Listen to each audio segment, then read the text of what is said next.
ప్రభువైన యేసుక్రీస్తునిలో కృపా సమాధానం కలుగును గాక. ఆమేన్. యెషయా గ్రంథము 53వ అధ్యాయము. దేవుడు ఎన్ని శ్రమలు పడించాడు, ఎన్ని బాధలు అనుభవించాడో ఇక్కడ దేవుడు మాట్లాడుతున్నాడు. ఇక్కడ మనం చేసిన పాపాలు బట్టి, మనకు జబ్బులను బట్టి ఆయన అనుభవించాడు అక్కడ. అందుకే దేవుడు మాట్లాడుతున్నాడు ఇక్కడ. ఏమొచ్చినాడు? నేను తెలియజేసిన సమాచారము ఎవడు నమ్మను. ఎందుకంటే యేసు ప్రభువు యోహాను సువార్తలో అంటున్నాడు, నేను చెప్పింది మీరు వింటలేదు, నా ప్రకారంగా మీరు నడుచుకోవటం లేదని చెప్తున్నాడు దేవుడు ఇక్కడ. అందుకే వాక్యములాగే ఉంటుంది, కానీ మనము దాని ప్రకారంగా నడుచుకోవటం లేదని చెప్తున్నాడు దేవుడు ఇక్కడ. మేము తెలియజేసిన సమాచారము ఎవడు నమ్మను. ఎవరు నమ్ముతున్నారు దేవుని మాటలు, దేవుని వాక్యము ఎవరు నమ్మగలుగుతున్నారు, దాని ప్రకారంగా ఎవరు నడుచుకోగలుగుతున్నారు? దేవుడు అదే చెప్తున్నాడు ఇక్కడ. వాక్యమే దేవుడు, దేవుడే వాక్యము. అందుకంటున్నాడు, యెహోవా బాబు ఎవరికి బయలుపరచబడను. లేత మొక్క వలన, ఎండిన భూమిలో మొలిచిన మొక్క వలన అతడు ఆయన ఏంటో పెరిగాను. ప్రార్థన చేసుకుందాం. పరిశుద్ధం పరిశుద్ధం పరిశుద్ధం పరిశుద్ధం అంత వర్షవా ఎలవంతులు వంట సూర్యులు వంటవరగా దేవానికి స్తోత్రం నాయన, దేవానికి స్తోత్రం తండ్రి. పరిశుద్ధాత్మ దేవ, ఇక్కడే సంచరిస్తున్నావు ప్రభా, ఇక్కడే సంచరిస్తున్నావు, మా మధ్యలోనే ఉన్నావు. నీ రోజు మాటలు ప్రతి ఒక్కరిని ధ్యానం నీకు అంగీకారంగా ఉండేలా చేయమని, ప్రతి బిడ్డతో నువ్వే మాట్లాడమని తనలోషం తండ్రి. ఆమేన్. Thank you Jesus. పరిశుద్ధాత్మ దేవ, నీకే వందనాలు ప్రభా, వందనాలు తండ్రి. ఆమేన్.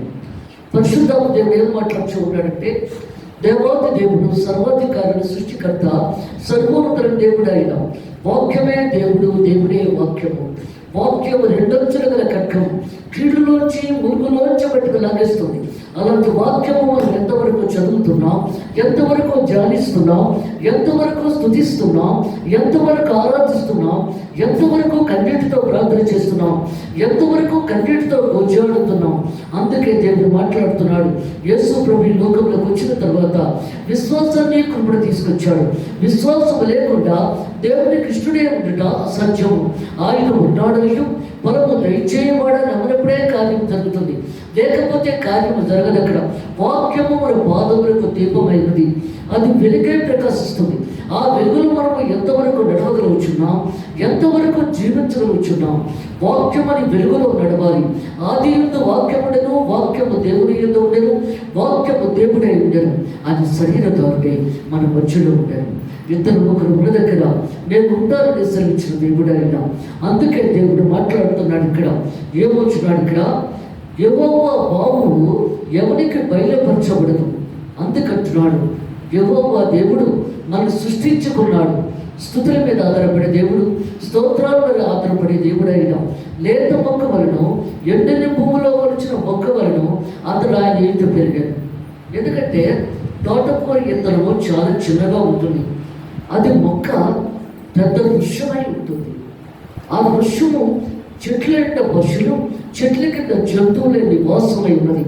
అలాగే యేసు ప్రభు కూడా లేత మొక్క వలె ఈ లోకంలోకి వచ్చాడు ఆయన. అందుకే దేవుడు మాట్లాడుతున్నాడు. 33.5 సంవత్సరాల వయసు గలవాడైనా మనుష్య కుమారుడిగా ఈ లోకంలోకి వచ్చిన పాపము లేని వాడుగా జీవించాడు, పరిశుద్ధుడిగా జీవించాడు దేవుడు అక్కడ. అందుకే అనుకుంటున్నాడు, లేత మొక్క వలన, ఎండిన భూమిలో వచ్చిన మొక్క వలన ఆఖరిని ఆయన చిత్రవద చేసి భూమిలో బాధ పెట్టేశారు దేవుడిని అక్కడ. చిత్రవద చేసి భయంకరమైన మరణాలు పొందాడు. ఎందువల్ల? మనం చేసిన పాపాల వల్ల, మనం చేసిన దుర్మార్గతనం వల్ల, మనం చేసే తప్పుడు మాటల వల్ల, తప్పుడు పనుల వల్ల. అందుకే దేవుడు మాట్లాడుతున్నాడు ఇక్కడ. లేత మొక్క వలన, ఎండిన భూమిలో వచ్చిన మొక్క వలన అతడు ఆయన ఎటు పెరిగాడు. ఎందుకంటే మన ఈట దేవుడు అదే చెప్తున్నాడు ఇక్కడ. ప్రభా నిన్ను వెంబడిస్తున్నాను అన్నాడు ఇక్కడ. వెంబడిస్తున్నాను అన్నప్పుడు అప్పుడు దేవుడు చెప్తున్నాడు ఇక్కడ, నక్కలకు బరియలకు ఆకాశ పశువులు గూళ్ళు ఉండవు, కానీ మనుష్య కుమారుడు తలవోర్చులు కానీ స్థలమో ఇద్దరు సరిచిన దేవుడు ఆయన. నాకే చూడలేదు, నువ్వు నా యొక్క వెంబడిస్తుంది. అందుకే దేవుడు మాట్లాడుతున్నాడు ఇక్కడ. జీవాధిపతుల దేవుడు, సర్వాధికారుడు, సృష్టికర్త. ఎందుకంటే ఆయనకి చోటు లేదు ఎక్కడ. ఎందుకంటే మనకిచ్చి ఆయన లేనివాడిగా మిగిలిపోయాడు ఆయన. అందుకే దేవుడు మాట్లాడుతున్నాడు ఇక్కడ. ఎందుకంటే మనం మంచిగా మన సుఖముగా ప్రార్థన చేసుకోవడానికి అన్నింటికి కూడా మనకన్నీ దేవుడు ఇచ్చాడు, కానీ ఆయనకి ఏమీ లేకుండా పోయింది. అందుకే దేవుడు మాట్లాడుతున్నాడు, అతడు ఆయన ఏంటో పెరిగాను, అతను స్వరూపమైనను సంవత్సరం లేదు. ఎందుకంటే ఆయన అందం అంతా మనకిచ్చి అందహీనుడైపోయాడు. భయంకరమైన రోగం వచ్చేసింది దానికి. చిత్రవదనవి ఇచ్చాడు ఆయన. ముళ్ళకు నీతో పెట్టినప్పుడు ఆ ముళ్ళు పెద్ద పెద్ద ముళ్ళు ఇలా కూర్చేటప్పుడు కదా ముఖమంతా రక్తమైపోతుంది. అంత వికారుడైపోతాడు భయంకరంగా. ఎందువలనంటే మనం చేస్తున్న పాపాల వల్ల ఆయన అంత వికారుడైపోయాడు అక్కడ. అందుకే దేవుడు మాట్లాడుతున్నాడు, ఆ పాపాన్ని కడగడానికి ప్రతి నిమిషము సిలువెక్కుతూనే ఉన్నాడు ఆయన. మనం చేసిన ప్రతి పాపానికి కూడా ఆయన సిలువెక్కుతూనే ఉన్నాడు ఆయన. అందుకే దేవుడు మాట్లాడుతున్నాడు ఇక్కడ. అదే దేవుడు జవాబు చెప్తున్నాడు, అతడు ఆయన ఏంటో పెరిగాను, అతడు స్వరూపమైనను సంవత్సరం లేదు. ఎందుకంటే అందం గురించి ఎంతో ఆలోచిస్తాం మనం, చాలా అందంగా ఉండాలని చెప్పి. కానీ దేవుడు ఆ అందాన్ని మనకి ఇచ్చేసాడు అక్కడ. అందుకే దేవుడు మాట్లాడుతున్నాడు ఇక్కడ, చాలా అందగాడు సుందరుడు యేసు ప్రభు. అందుకే అంటున్నాడు కదా, ప్రకటన గ్రంథంలో చెప్తాడు ఆయన, చాలా వర్ణిస్తాడు. ప్రకటన గ్రంథం 4వ అధ్యాయము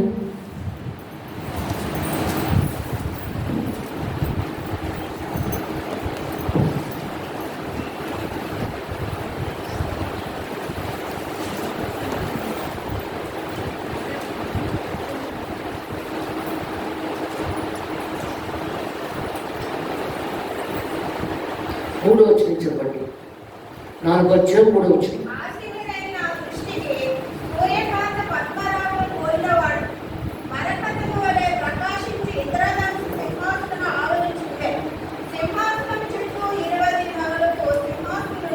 చాలు, ఇక్కడ ఏమొచ్చున్నాడు, ఇక్కడ వెంటనే ఆత్మవస్తుడైతేనే యోహాను దర్శనం చూస్తున్నాడు. పరలోక రాజ్యంలో ఏం జరుగుతుందో. అదుగో పరలోకముందు ఒక సింహాసనం వేయబడి ఉండెను, సింహాసనమునందు ఒకడు ఆసనుడై ఉండెను. ఎందుకంటే ఆ సింహాసనం మీద అదృష్టించున్నాడు యేసు ప్రభు. యెహోవా దేవుని గురించి చెప్పలేదు ఇక్కడ, యేసు ప్రభు గురించే చెప్తున్నాడు ఇక్కడ. అందుకే దేవుడు మాట్లాడుతున్నాడు ఇక్కడ, సింహాసనమునందు ఒకడు ఆసనుడై ఉండెను, ఆసనుడైన వాడు దృష్టికి సూర్యకాంతి పద్మరాగములు పోలినవాడు. ఎందుకంటే సూర్యుడి కన్నా ప్రకాశవంతముగా ఉన్నాడు. పరలోక రాజ్యం అంతా ఆయన మహిమలోనే నిండి ఉన్నది. అక్కడ ఏ చంద్రుడు సూర్యుడు ఉండడు, ఆయన మహిమతోనే వెలుగుతూ ఉంటుంది పరలోక రాజ్యం. అందుకే అంటున్నాడు, ఆసనుడైన వాడు దృష్టికి సూర్యకాంతి పద్మరాగంలో పోలిన వాడు. పద్మం అంటే ఎందుకంటే చాలా అందము, పద్మము అంటే చాలా అందగత్తె. అందుకంటున్నాడు ఆ అందము యేసు ప్రభులో ఉన్నది. సూర్యకాంతి పద్మరాగములు పోలినవాడు, చాలా అందగాడు. అందుకే దేవుడు మాట్లాడుతున్నాడు, ఆ అందము వర్ణించలేము. ద్రాక్షారసము కన్నా మధురమైన దేవుడు, జుట్టు తేనెల కన్నా మధురమైన దేవుడు. ఆత్మవర్షమా ఇలబట్టరు పట్టమా శూద్ర పట్టమా, చాలా అందగాడు ఆయన, సుందరుడు. అందుకే దేవుడు మాట్లాడుతున్నాడు ఇక్కడ.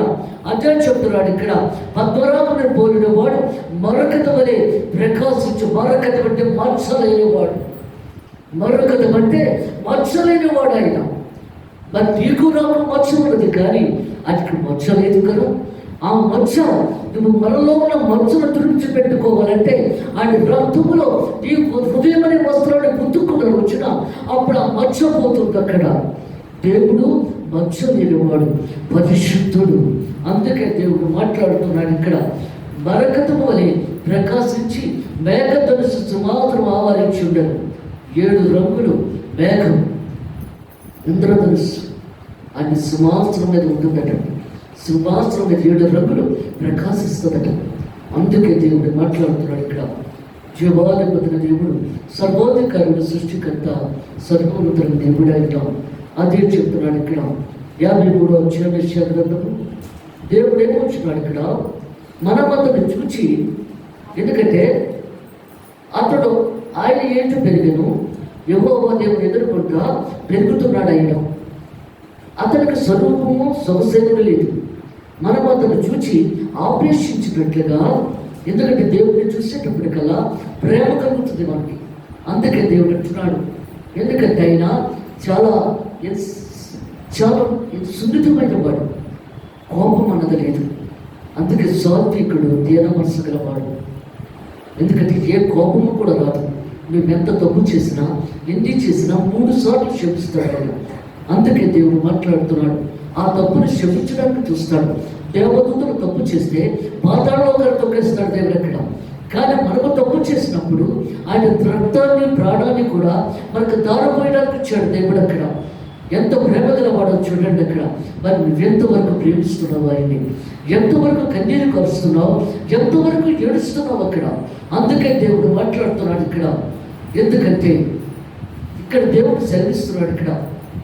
సర్వోధికారుడు, సృష్టికర్త, సర్వోన్నత దేవుడు అయిన ఏలియాని యెజెబెల్ రాణి దగ్గర పంపించి ఆవిడ కోపానికి కుక్కలు ఉసుకెళ్ళిపోతాడు యెజెబెల్ రాణి. అప్పటికే చాలా మందిని చంపేసింది, సేవకుల్ని, పాస్టర్లందరినీ. ఇక ఇద్దరిని కూడా చంపేయాలని చెప్పి కుక్కలను ముసుకెళ్ళిపోయింది. 33 కుక్కలు. పరిగెడుతున్నాడు. ఎంతకని పరిగెడతాడు అక్కడ. పరిగెత్తి ఒక డొక్కలో దూరిపోతాడు. ప్రభా, ఈవిడ చేతిలో చనిపోయే కన్నా నీ చేతిలో చనిపోవడమే మంచిది నాకు అని చెప్పి దూరిపోయేటప్పుడు కలప్పుడు దేవుడు వచ్చేస్తాడు. వచ్చి ఒక్కసారి ఆ కుక్కల్ని చేతితోటి ఇలా అనేటప్పటికల్లా ఆ కుక్కలు యెజెబెల్ రాణి మీదకి వెళ్ళిపోతాయి, పీస్ చేసేస్తాయి. అలాగే దేవుడు మాట్లాడుతున్నాడు. ఎందుకంటే కరువు వచ్చేసింది, భూకంపాలు వచ్చేస్తున్నాయి. జరుగుతుంది కదా భూకంపాలు, ఎంత భయంకరంగా ఉంటుందో. భూకంపాలు వస్తున్నాయి. బైబిల్ మత్తయి సువార్త 24వ అధ్యాయంలో మాట్లాడుతున్నాడు. ఇప్పుడు తర్వాత చూడండి, అందులో చెప్తున్నాడు, యుద్ధాలు ప్రారంభమవుతున్నాయి, భూకంపాలు వస్తున్నాయి, అన్నీ జరిగిపోతే జననష్టము జరిగిపోతుంది, చాలా మంది చనిపోతారు అక్కడ. ఇక్కడ కూడా ఏలియాతో చెప్పాడు, యోర్దాను నది కూడా కాకోలం చేత భోజనం పంపించేవాడు ఏలియాకి దేవుడు. అది కూడా నిండిపోయింది. అప్పుడు సారాపతిని ఊరికి వెళ్ళి ఒక వృద్ధాప్యులైన స్త్రీ అక్కడ కనబడుతుంది. ఆమె దగ్గరికి వెళ్ళి అక్కడ ఉండు, కరువు అంతా తీరిపోయే వరకు అన్నాడు అక్కడ. అక్కడికి వెళ్ళేటప్పుడు ఆమె కర్రలు ఏరుకుంటుంది, చాలా వృద్ధాప్యులు ఉంటామే. అప్పుడు అంటున్నాడు, అమ్మా నాకు దాహం వేస్తుంది, నీరు కావాలన్నాడు అక్కడ. అలాగే అంది, నువ్వు నీరు తెచ్చినప్పుడు చిన్న అప్పం కూడా చేసుకొని రా అన్నాడు. చిన్న అప్పం కూడా తీసుకొని రా. కాదు బాబు, నా బిడ్డకి నాకే సరిపోతుంది, ఇక అది తిని మేము చచ్చిపోతాం అని చెప్తుందామని. అందులోనే నాకు చిన్నది పట్టరా దేవుని సేవకుడికి. అందుకే దేవుడు ఆస్వాదిస్తాడు అక్కడ. అప్పుడు చిన్న అప్పం తీసుకొచ్చి మంచినీళ్ళు ఇస్తే కడుపు నిండుగా తేల్చాడు. అలాగా కడుపు నిండా తిన్నట్టుగా తేల్చాడు అక్కడ. అప్పుడు కుండలో ఉన్న పిండి తరగలేదు, గుడ్డలో ఉన్న నూనె కూడా తరగలేదు. కరువు అయ్యే వరకు కూడా ఆ ఇంట్లోనే ఉన్నాడు ఏలియా అక్కడ. తన బిడ్డకి తనకి కూడా కరువు తీరే వరకు కూడా దేవుడు ఆస్వాదించాడు అక్కడ. అందుకే దేవుడు మాట్లాడుతున్నాడు ఇక్కడ. ఏమని చెప్తున్నాడు ఇక్కడ? అతడు తృణీకరింపబడినవాడాయే. అందుకే దేవుడు మాట్లాడుతున్నాడు. ఏమంటున్నాడు ఇక్కడ? మనం అతను చూచి ఆపేక్షించినట్లుగా మనం ప్రేమ చూపించాలి, ఎదురు చూపించేటప్పుడు ఆదరణ చూపించాలి. అదే దేవుడు మాట్లాడుతున్నాడు. మనం అతను చూచి ఆపేక్షించినట్లుగా అతని ఎందుకు స్వరూపము లేదు, అతను తృణీకరింపబడ్డవాడు ఆయన. ఎందుకంటే అందరి చేత ముఖము దుమ్ము వేసి బుద్ధి. ఎందుకంటే ఎన్నెన్నో చేశారు. దేవుడు ఎంతో మందికి స్వస్థతనిచ్చాడు, చచ్చిపోయిన వారిని బ్రతికించాడు, ఎంతో మందికి ఎన్నో ఆశీర్వాదాలు ఇచ్చాడు. అలాంటి ఆయన్ని తృణీకరింపబడ్డవాడు ఆయన. ఎందుకంటే అన్ని చింపేశారు. ఒకరితో 40 దెబ్బలు కొట్టారు, ఉల్లకరేటం పెట్టారు, దొక్కలో పొడి చేశారు. తోమ అంటాడు కదా, ప్రభా నీ చేతిలో వేలు పెట్టి చూస్తేనే కానీ, నీ దొక్కలో వేలు పెట్టి చూస్తేనే కానీ నమ్మనంటాడు అక్కడ. ఇలా రా అన్నాడు దేవుడు అక్కడ. మనకి కూడా అలాగే చూపెడుతున్నాడు. ఇలా రా, ఎందుకంటే ఆత్మతో సత్యముతో ఆరాధించబడ్డ దేవుడు ఆయన. అందుకు ప్రభు వచ్చి అన్నాడు తోమతో, నా డొక్కలో వేలు పెట్టి చూడు, నా చేతిలో వేలు పెట్టి చూడు. ఇంకా రక్తము నీరు కారుతూనే ఉంది. అప్పుడు కాళ్ళు పట్టుకొని ఏడుస్తాడు, ప్రభా నన్ను క్షమించు. అప్పుడు దేవుడు ఏమంటున్నాడు? చూచి నమ్మని వారి కన్నా చూడక నమ్మని వారి మధ్యలో. ఎందుకంటే నువ్వు చూడకుండా నమ్ముతున్నావు, తోమా చూసి నమ్మాడు అక్కడ. అందుకని నాకు చూడకుండా నా దేవుడు నా ముందు ఉన్నాడు, నేను ప్రార్థన చేస్తున్నాను, ఆయన వింటున్నాడు అని చెప్పి నువ్వు నమ్ముతున్నావు ఇక్కడ. ఆయన అలా నమ్మలేదు. అందుకే దేవుడు మాట్లాడుతున్నాడు. ఒక్కొక్కరు మనస్తత్వం ఒక్కొక్క విధంగా ఉంటుంది. అందరూ ఒకలా ఉండరు. ఒక తల్లికి పుట్టిన బిడ్డలే ఒకలా ఉంటారు. అందుకే దేవుడు మాట్లాడుతున్నాడు ఇక్కడ, అతడు తృణీకరింపబడ్డవాడు ఆయన, మనుషుల వలన విసర్జింపబడ్డవాడు ఆయన. మనుషుల వలన విసర్జింపబడ్డవాడు ఆయన. వ్యసన కాతుడు కాదు, వ్యాధిని అనిపించేవాడే కాదు. ఎందుకంటే దేవుని పొందిన గాయముల చేత యేసు ప్రభుని చిత్రవద్దు చేసేసారు కదా, ముక్కలు చేసింది. ఈ భక్త కూడా దుండబడిపోయింది.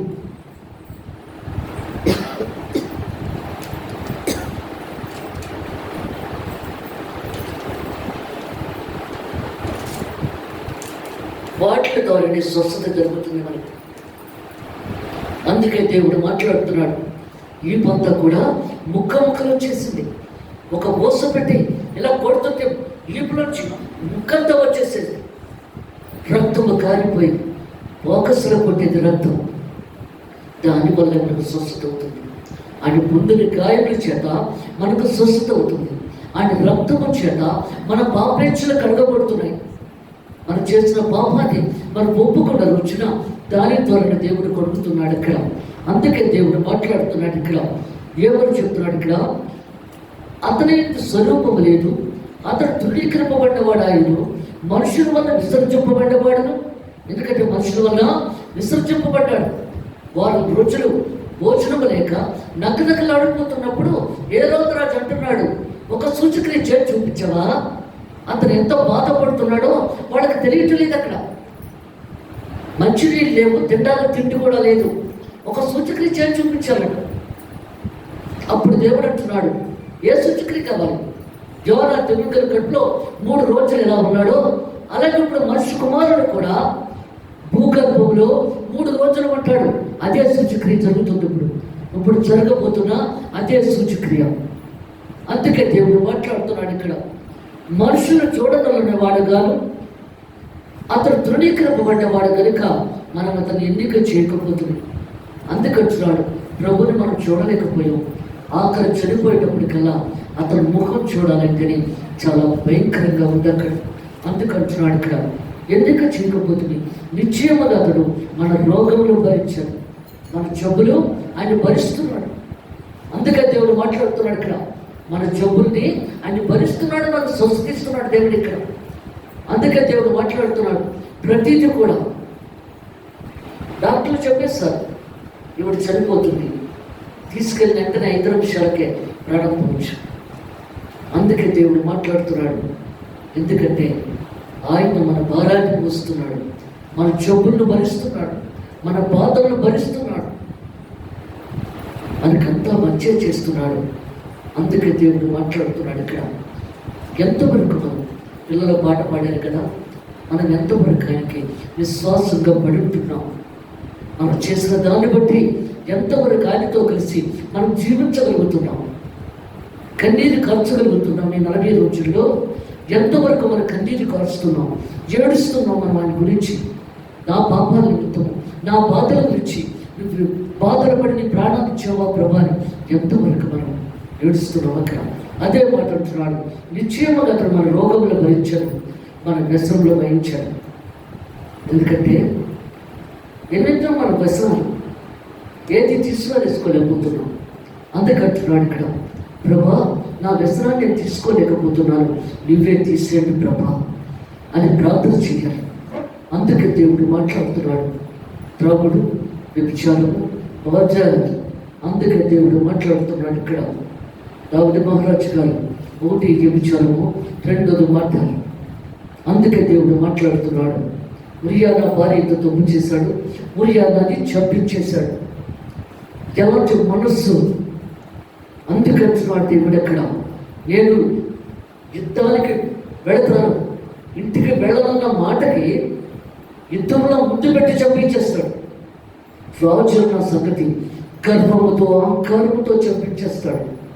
నీ వ్యసనాలు, నీ బాధలు ఆయన భరిస్తున్నాడు. యేసు ప్రభు తట్టుకుంటున్నాడు ఇక్కడ. అందుకే దేవుడు మాట్లాడుతున్నాడు ఇక్కడ, మనుషులు ఆశ్రయించుకొని ఈ పాప పనులకి దేవుడు అది భరించగలుగుతున్నాడు ఆయన. అందుకే దేవుడు మాట్లాడుతున్నాడు ఇక్కడ, ఆయన భరిస్తున్నాడు. ఆయన మెత్తబడే వారి కాదు, దేవుని వలన బాధింపబడే వారి కాదు. ఎందుకంటే ఆయన బాధలు అనుభవిస్తూ అందుకే దేవుడు మాట్లాడుతున్నాడు. అప్పుడు ఎవరు అడిగారు, నువ్వు ఇష్టపూర్వకంగా వచ్చావా? అవును, ఇష్టపూర్వకంగా వచ్చాను.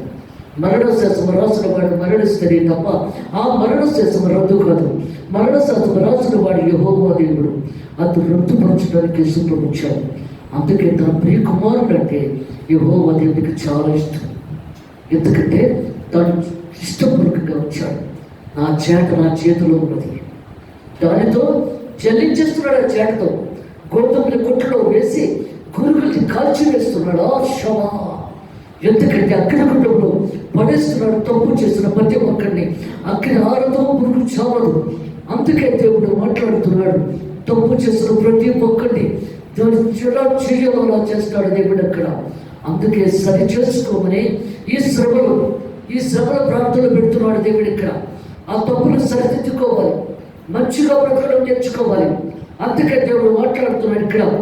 దేవుని వల్ల బాధింపబడే వారు కాదు, శ్రమలందరి వారు కాదు, మనం అతన్ని ఇచ్చిదివి.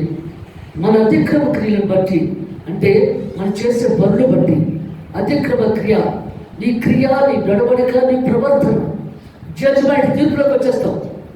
అందుకే నీ క్రియలు బట్టి నువ్వు సరిగ్గా నడవాలి, మంచిగా జీవించాలి. ఎందుకంటే ఎలాంటి కోరికలు ఉన్నా ప్రార్థనలోని వాక్యములోని ఆ కోరికలన్నీ పోతాయి. ఇక్కడ పాపపు కోరికలన్నీ దేవుడు ప్రార్థన ద్వారా వాక్యము ద్వారా తీసేస్తాడు. అలాంటి ఆలోచనలు రానివ్వడు అక్కడ దేవుడు, మనసులోకి రాకూడదు. అందుకే దేవుడు మాట్లాడుతున్నాడు ఇక్కడ. మన అతిక్రమ క్రియలను బట్టి అతను గాయపరచబడదు. మనం చేసిన తప్పిదాలను బట్టి ఆయన గాయపరచబడ్డాడు. చేతుల్లో మేకలు, డొక్కలో మేకలు, కాళ్ళలో మేకలు భరించలేక, తట్టుకోలేక గిలగిలలో కుట్టుకు సువార్త చదవండి.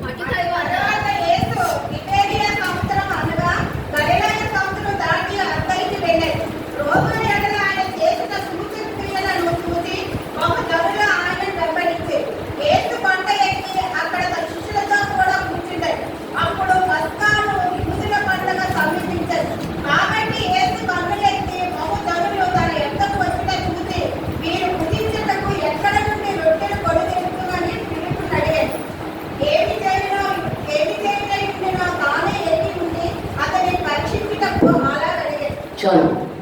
అందుకే దేవుడు మాట్లాడుతున్నాడు ఇక్కడ. ఎందుకంటే యేసు ప్రభు సేవ చేసుకుని వస్తున్నప్పుడు వెనకాల జనసమూహం వచ్చేస్తారు. జనసమూహం వచ్చి స్వస్థతలు కావాలని, ఎందుకంటే బలహీనులని విడుదల చేయమని దేవుడు వెంబడి వచ్చేసినప్పుడు వాళ్ళు 500 మంది పురుషులు, 5,000 మంది పురుషులు, స్త్రీలు పిల్లలు కాకుండా 5,000 మంది పురుషులు ప్రభువుని వెంబడిస్తున్నారు. చివరి పడిపోయింది అప్పటికే. అప్పుడు వీళ్ళందరినీ ఎక్కడ పంపించడం అని చెప్పి దేవుడు ఆలోచిస్తుండగా అక్కడ పచ్చిక చాలా, అడుగులో పచ్చిక చాలా బాగుంది, అందులో కూర్చోమన్నాడు దేవుడు అక్కడ. అప్పుడు పిలుపుని పరీక్షిస్తున్నాడు ఇక్కడ. ఎందుకంటే దేవుని సేవకుడు కదా పిలుపు కూడా, అందుకు వెళ్తున్నాడు ఇక్కడ. ఎందుకంటే ప్రతి శిష్యుడు కూడా అర్థశాస్త్ర అయిపోతున్నాడు. ఇక్కడ పిలుపుని దేవుడు అడిగాడు, ప్రభా ఇంతమందికి మనం ఎక్కడ భోజనం పెట్టగలము? ఎందుకంటే దేవుడు మనం పరీక్షిస్తుంటాడు. స్టెఫెన్ రాళ్ళతో కొట్టి చంపేశారు. సౌలు రాళ్ళతోని చంపించేశాడు అక్కడ. ఇక్కడ పిలుపుని అడుగుతున్నాడు దేవుడు, భోజనం ఇంతమందికి ఎలా పెట్టడమో అని అడిగాడు అక్కడ. 200 మంది 200 బ్రెడ్లైనే చాలు కదా ప్రభా, మరి ఏం చేద్దాం? ఎందుకంటే పిలుపుని పరీక్షిస్తున్నాడు దేవుడు ఇక్కడ. దేవుని మీద ఎంతవరకు నమ్మకం ఉన్నది, ఎంతవరకు ఇక్కడ చెప్పగలదు. అలాగే దేవుడు కూడా మిమ్మల్ని పరీక్షిస్తుంటాడు. ఆ పరీక్షలో మనం ఎంతవరకు గెలవగలుగుతున్నాం అక్కడ. దేవా నీకు తప్ప మాకెవరు లేదు, మాకేది చేసినా నీకు మా మీద కొరకే చేస్తావు కదా, అందువల్ల నీ మీద నమ్మకం ఉంది మాకు. నువ్వేదైనా నువ్వు చేయగల దేవుడు, అందుకు నీ మీద నమ్మకం ఉంది. ఆ విశ్వాసం లేదు ప్రభా అని ప్రార్థన చేసుకోవాలి. ఇక్కడ పిలుపలా అనేటప్పటికల్లా అప్పుడు ఇంకో శిష్యుడు అన్నాడు, ప్రభా ఒక చిన్న బాబు దగ్గర 5 రొట్టెలు 2 చేపలు ఉన్నాయి, అవి ఎక్కడ సరిపోతాయి ఇంతమందికి అని అంటున్నాడు ఆ శిష్యుడు. అప్పుడు దేవుడు అన్నాడు, 50 మంది చొప్పున లైన్లో కూర్చోబెట్టాడు అన్నాడు. ఇదేంటి దేవుడు ఎలా చెప్తున్నాడు అని అనుకొని అందరినీ కూర్చోబెట్టేశారు. ఎందుకంటే పిల్లలు ఆడవాళ్ళు కాకుండా మగవాళ్ళు 5,000 మంది, అందరినీ కూర్చోబెట్టేసాక అప్పుడు ఆ రొట్టెలు చేపలు ఇలా ఆకాశంలో కన్నులెత్తి ప్రార్థన చేస్తున్నాడు. ప్రభువా, నీవు నా మనవినందుకు నీకు స్తోత్రము తండ్రి. ఈ భోజనాన్ని ఇంతమంది తృప్తిగా తినేటట్లు చేయండి ప్రభా. మనం ఎందుకు ప్రార్థన చేస్తాం? భోజనాలు పెట్టేటప్పుడు అది కూడా ఏదైనా నోటు జరగకుండా దేవుడు చూసుకుంటాడన్న నమ్మకంతో మనం ప్రార్థన చేసి అప్పుడు వడ్డిస్తాం అక్కడ. అలాగే అది దేవుని నామముది, నజరుడైన యేసు నామాన్ని మనం అక్కడ ప్రార్థన చేయాలి. అక్కడ అప్పుడు కార్యం జరిగిస్తాడు. ఇక్కడ కూడా తండ్రికి ప్రార్థన చేస్తున్నాడు. ప్రభా, ఈ రొట్టెలని చేపల్ని ఆస్వాదించు ప్రభా అని ప్రార్థన చేసి ముక్కలు చేసి వడ్డించమన్నాడు. వాళ్ళందరూ వడ్డించి తినేసి తృప్తి కాదు. అందుకే దేవుడు మాట్లాడుతున్నాడు. ఇక్కడ లాజరు చనిపోయేటప్పుడు కూడా దేవుడు కనులెత్తి ప్రార్థన చేస్తున్నాడు. తండ్రి, నీవు నా మన వినుడందుకు నీకు స్తుతులు ప్రభా, స్తోత్రాలు తండ్రి. లాజరు బయటలో ఉన్నాడు. సమాధిలో ఉన్న లాజరు బయటకు వచ్చేసాడు. అక్కడ ఉన్న వారందరూ మారిపోయారు.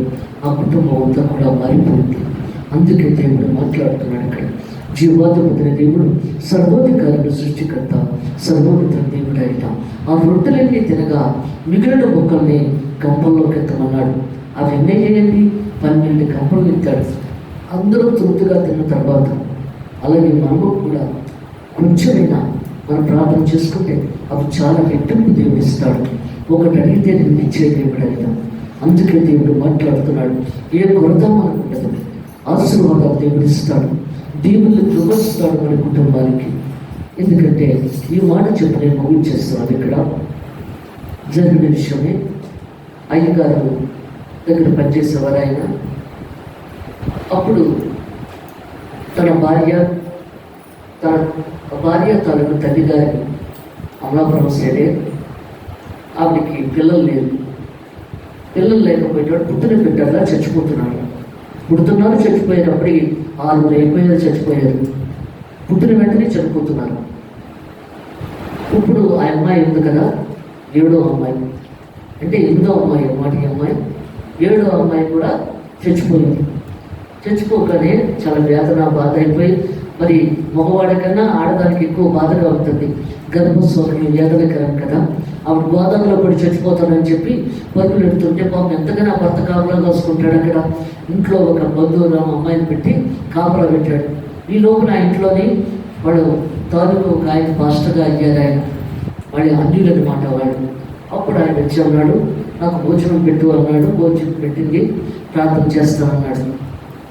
ప్రార్థన చేసిన తర్వాత ఇంకెప్పుడు రాకు, నాకు ప్రార్థన చేయకుంటాడు.